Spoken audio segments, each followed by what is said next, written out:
Alright guys, so this is another video of Ableton. We recently purchased a template for our keys and tracks rig.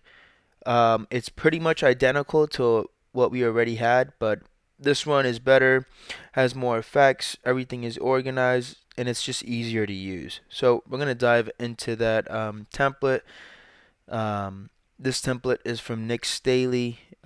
He's a keys player for Bethel Church. Um, he's very cool. His work is very nice. So we're gonna dive into that. Before you open up the template, just make sure that the SSD drive is appearing here on the desktop because that is where Omnisphere is in. So let's dive into it. So this is his template. You guys can definitely look up videos on YouTube. He has one video explaining how all this works, but I'm just going to give you guys a brief explanation of how I've set it up for our circumstances in church. So as you guys can see, we have piano, synth, we have all of our individual categories for sounds. Um, as you guys can see, we have a small MIDI strip, and that's where we select um, what keyboard we're using, whether it's the Nord Stage or the Roland. You select that there, and then over here I have three returns, and this is for our tracks. We have bass, perk, and dynamic, and just make sure every time, right, you go in to church, bass is selected to 3, perk is selected to 4, and dynamic is selected to 5 and 6. But I'm getting ahead of myself. Before you do that, you just want to come to live, preferences, and make sure that your audio is selected to play audio. All right, your output device, make sure it's on play audio. It isn't showing it here because I'm at home. All right, and then once you have that, you're now able to select the outputs for this 3, 4, and 5 and 6. All right, and then you want your guide to 10, your Q out to 10, and your master out to 10. And then these are by default to 1 and 2, which is exactly what we want. All right, so for piano, this piano section here, we're going to leave that alone for now because we're using internal sounds from the Nord for our piano. Um, I just think it's a good way to have our piano separate in case the computer decides to fail on us. We will still have that piano going. So I kind of want to keep that, but I do have in mind since the Nord stage has 4 outputs, right? I want to take 2 of those outputs and bring them into Ableton so we can use these effects such as like filter, verb, and delay. But obviously the Nord offers all that already, but these effects are just these sound a little better. They're more flexible, you know what I mean? But that will be later on, you know. Right now we're just diving into this template. We're brand new to it, so we're gonna leave it how it is. So this piano section we're gonna leave alone. We're gonna leave it to the side for now. We're just gonna focus on our pads and synths. All right. So as you can see, we have some synth sounds here. All right, and then we have some pads. These pads sound phenomenal. All right, the Dark Blossom is probably my favorite one. I'm gonna go here. I'm gonna bring this up. It sounds great.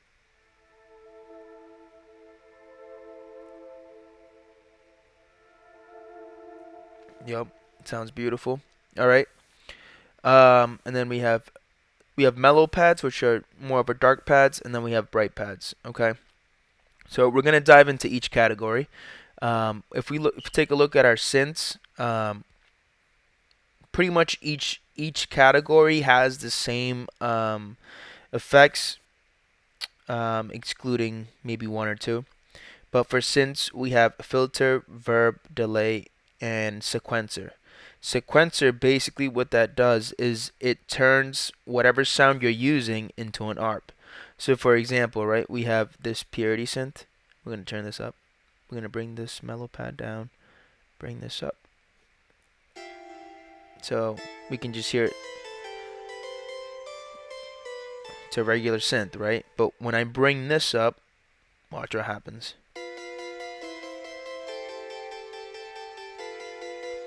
And that can happen for all the sounds that we have here. Alright, so just a regular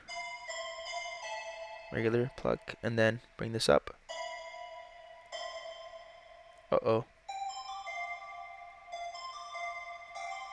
Okay, well that's awesome because so it knows which synths not to use as a sequencer and which ones to use for the sequencer. So that's awesome. I did not know that. I'm brand new to this template too.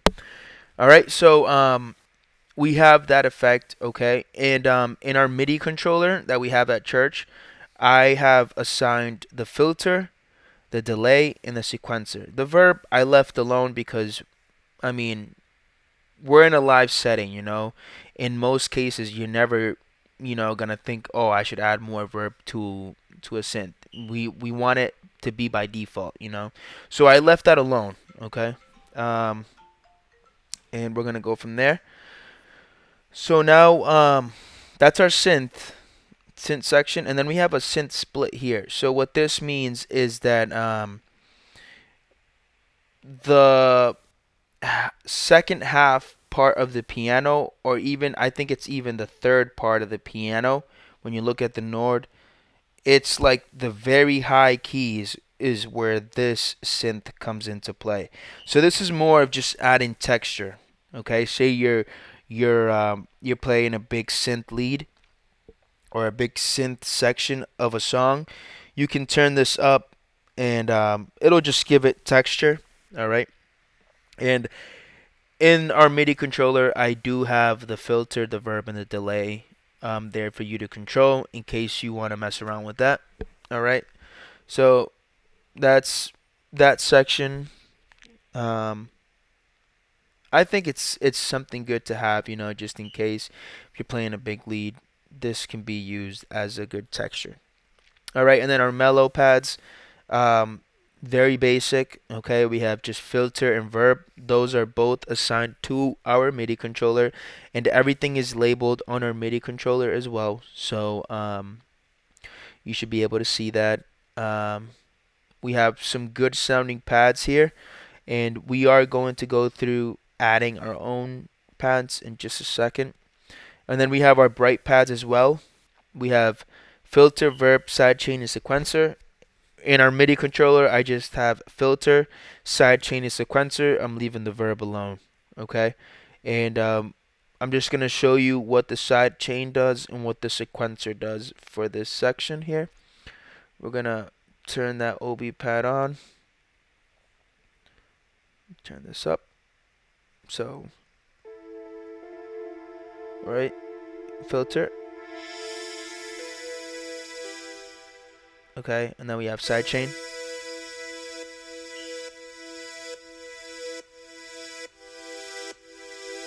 Alright.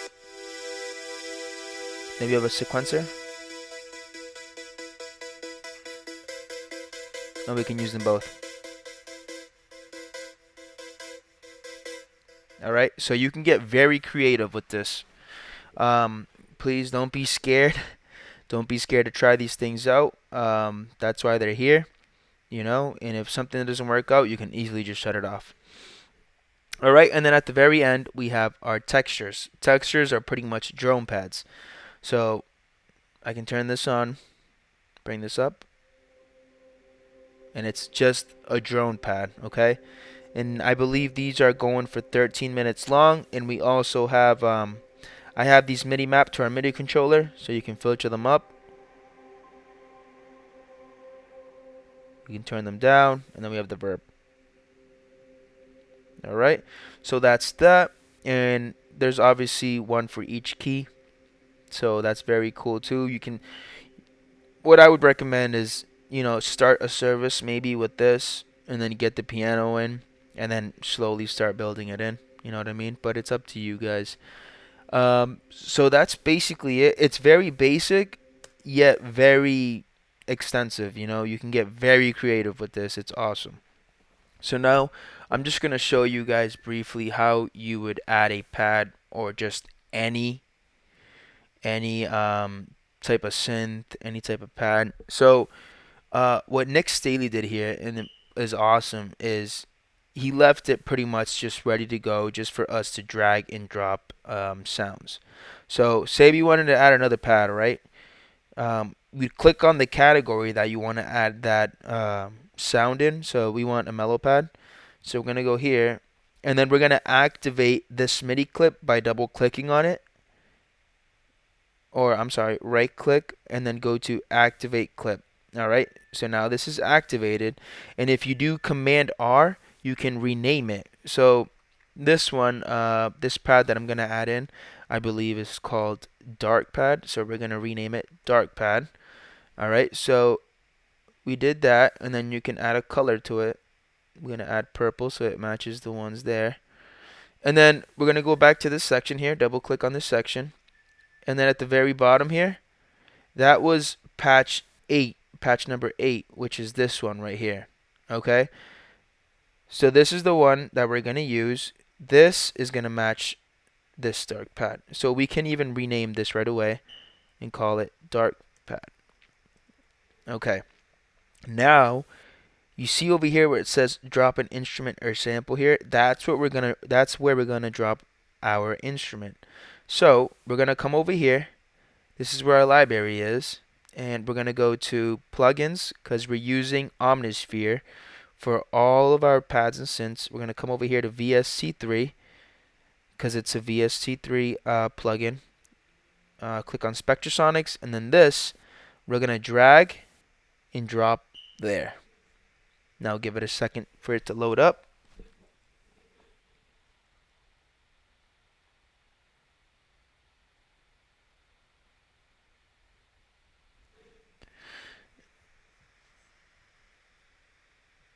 Alright, so now Spectrasonics has too many sounds. You can definitely dive in, you know, and find your own sounds. But I saved that hassle, and like throughout time, I've bought in some pads from different people, like from Peter James. He's keys player for Hillsong. I have Anthony Catacoli. He's a keys player for Generation 12.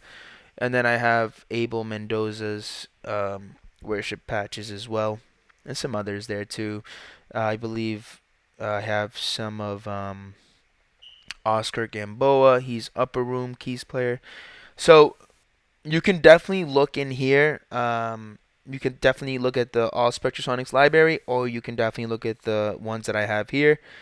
But we're going to add this dark pad here. So we're going to click on that, and then we're going to click on this patch here. So give it a second for it to load up. As you can see, it's saying please wait. So we're going to wait for it. And then once it says ready, we should be good to go. Alright, or complete. That's that right there. Alright, so before you exit this Omnisphere screen, you're going to come over here to effects and just make sure that you get rid of any reverb, because we already have reverb here on the on the categories. So we're going to turn these off, and that's just to avoid any CPU issues. So we're going to click on the right hand side of this and then go to no effect. Alright, and this chorus echo, I'm pretty sure it acts as a reverb as well, so we're going to go to no effect as well. So that's you coming here into effects. Okay, now we're just going to go to multi over here, and then go to effects as well here, and just make sure, see there's another reverb there. We're going to take that off as well. Okay, now we are good. So now if you activate this clip, it should be good to go. We're going to bring this down for a second. Bring this up and just make sure it works. Oh, we turn this down.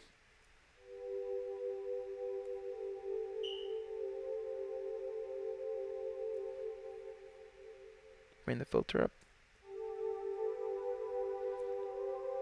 And you just want to make sure that the volume is not too loud.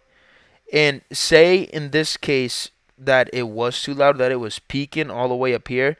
All that you would do is go back to Omnisphere. To go back to Omnisphere, you hit on this tool right here, this wrench. Click on that. It'll open Omnisphere up again. And then you bring this bar down here, okay, by however many decibels you think it should come down. Alright, because you want to be hitting where it's hitting right now. So you want to be at around unity, which is that line right there, or even less. You know, have some space in between unity and where you want to be. Okay. So that's great right there, and I'm just gonna color code this again. Color code this purple. All right, and that's basically how you would add a sound. And say you added a synth, right? Say we just added this clavichord, and you just wanted a part of the keyboard to trigger that sound. All that you would do is you come down here, go to clavichord, right? And then you go to key, right here, key. And then this is the part. So basically this is telling us that all of the piano is going to trigger that sound. So say I just wanted that clavichord to come in after C4. So you would drag this over to C4, and after all of that, after C4, that's where that sound will come in and get triggered. All right. It's very easy, very basic stuff. Like I said, Nick made it so it can be very easy to just drag and drop sounds for us. So that's what we have going on. We are going to be doing tracks through Session View, and I will make another video on how to prep tracks and get everything ready. But for now, this should be easy. I did make these 4 songs here. You can just put the click, tempo, and then you can even, right, for, say here we have, I don't know, inagotable. And then here you have, tú eres rey, or whatever. And say for this song you wanted to use, say the dark pad. What you can do, right, is you can do Command C, which is copy, and then you come into inagotable and just paste it there. And then say for tú eres rey you wanted to use a dark blossom, you do Command C, copy, and then Command V to paste. Bam. And then you can do that for all of these. All right. So say inagotable is usually in D flat, right? So you can do Command C, Command V, and tú eres rey is usually in E, Command C, Command V. And now once you click on this and you MIDI map these, because these you can MIDI map these. There's a section on our MIDI controller where it says song 1, song 2, song 3, song 4. You can MIDI map these. You can MIDI map those to these, and every time you MIDI map them, it'll trigger whatever sounds you copy and paste it to that section. So for inagotable, bam, and then say this was up. It'll trigger that drone pad. All right, and say then you trigger tú eres rey. It'll automatically change the drone for you. All right, that's pretty cool, and that's how we're gonna do our tracks as well. Is whenever a section of a song is, it'll trigger those sounds that you have selected for that section of that song. But that's pretty much it for today, guys. I am gonna make another video on how to do tracks for the template. All right, that's it.